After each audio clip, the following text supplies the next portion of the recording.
가정은 어떻게 하면 가정이 이루어지죠?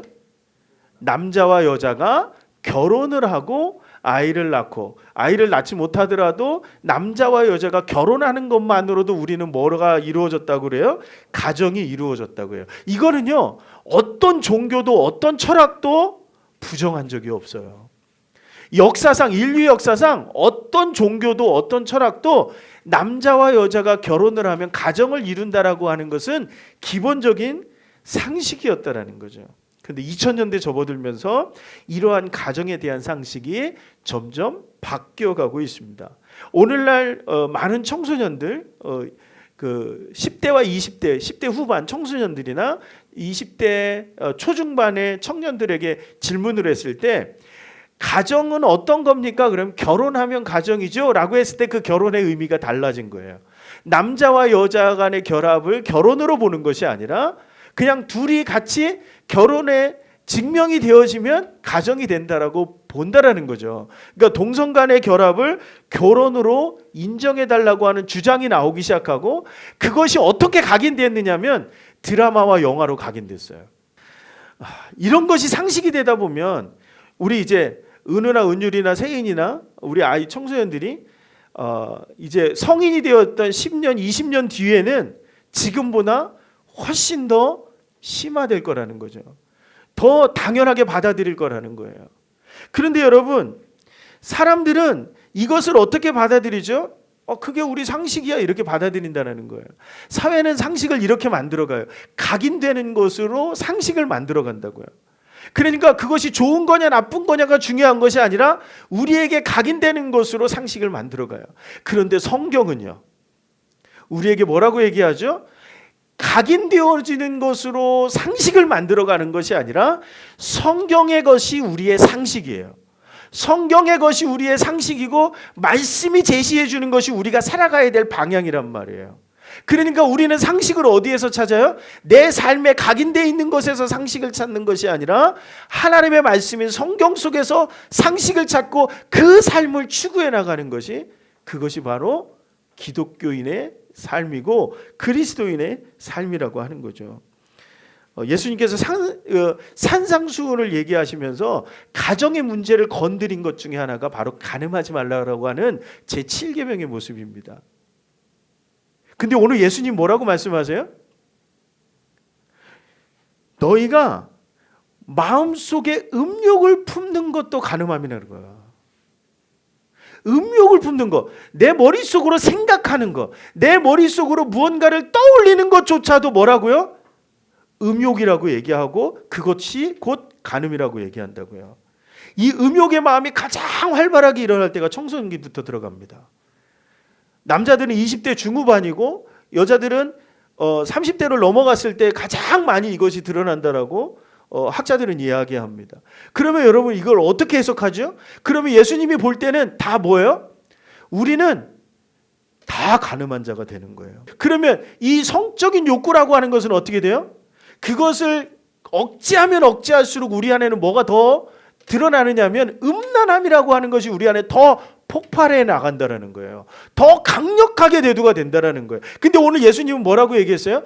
금욕을 하는 것이 아니라 음욕을 품는 것 자체가 뭐라고요? 죄라고 얘기하고 간음이라고 얘기했다라는 거예요.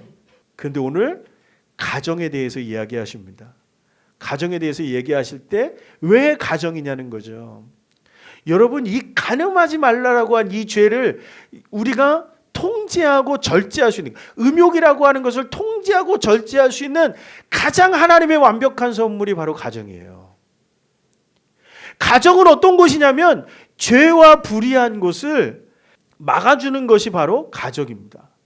그것을 방지하기 위해서 가정을 세우셨다라는 거예요. 죄와 불의함을 이기는 곳이 바로 가정이에요. 이 성적인 것들, 이러한 부분들이 어디 안에서? 가정 안에서 해소가 돼야 된다고요. 가정 바깥으로 나가면 안 되고 가정 안에서 해소가 돼야 된다는 거예요.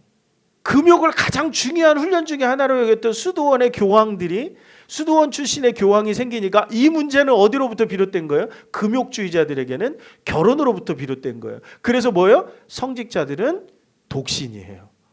그때부터 독신이라고 하는 것을 지금까지도 유지하고 있다라는 거죠. 신부나 수녀나. 그런데 문제는 뭐냐면 예수님이 말씀하고 있는 이 음욕의 문제는 해결되지 못했다는 거예요. 우리의 욕구라고 하는 것은 해소가 되지 않으면 더 어떻게 돼요? 우리 안에 우리를 골마 버리게 만들 수 있다는 거예요. 그것을 해소할 수 있는 공간을 하나 주신 것이 바로 가정이에요. 단순히 욕구를 해소하는 것으로 뿐만 아니라 사랑의 결합으로서 이것을 만들어 놓으셨고 그 결합의 결정체를 그 결합의 결정체가 생명이에요. 자녀들을 주셨다는 거예요. 그러니까 자녀가 결국엔 뭐예요? 하나님이 우리에게 주시는 선물이 되는 거죠.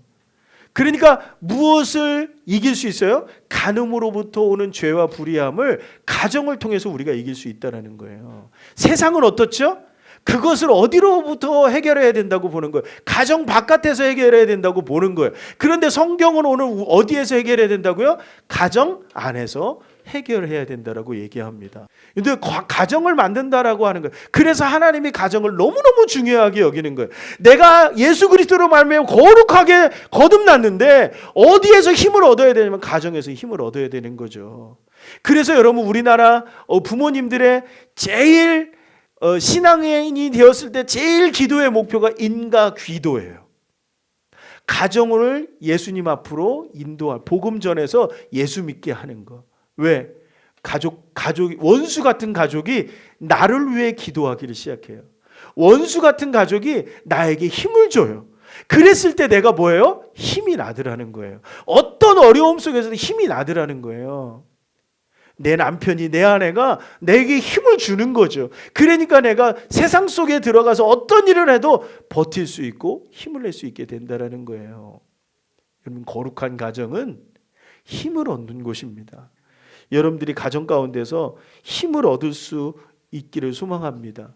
우리는 함께 찬양하고 함께 기도하는 가운데 힘을 얻죠. 그게 그리스도인의 모습이죠. 마찬가지로 우리의 가정이 함께 찬양하고 함께 기도하고 즐겁게 대화. 여행을 갔는데 맨날 싸워. 가는 동안에. 그거는 올바른 가정의 모습이 아니죠. 그렇죠? 그거는 힘을 얻는 게 아니라 힘을 빼는 가정이죠.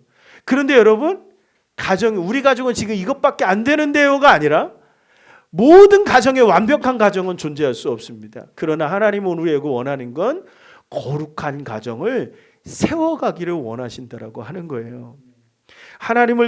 하나님께서는 우리 가정을 통해서 하나님과 더 가까워지기를 원하십니다. 우리의 가장 약한 고리인 성적인 문제에 있어서도 가정을 통해서 우리가 더 당당하게 하나님께 나오기를 원하십니다. 여러분 그런 가정을 세워가야 될 사명이 우리에게 있습니다. 결혼을 안 하겠습니다가 아니라 결혼을 해야만 이 문제에서 우리가 자유로워질 수 있다는 것이고 결혼을 해야만 비로소 가정을 이루어야만 비로소 우리의 모습이 하나님 보시기에 아름다운 모습으로 더 가까워질 수 있다는 사실입니다. 여러분 5월은 가정의 달이라고 특별하게 이야기하는 것은 우리의 가정을 다시 돌아보고 우리의 가정이 하나님 보시기에 아름다운 모습으로 세워져 가기를 원하는 것입니다. 가정이 회복되어야 음란함과 음욕과 성적인 문제로부터 우리가 자유를 얻을 수 있습니다. 그 가정을 세워갈 수 있을 때 우리가 온전히 하나님 보시기에 아름다운 모습으로 더 강력하게 다른 사람에게 복음을 전할 수 있다는 사실을 여러분들 기억하시기 바랍니다.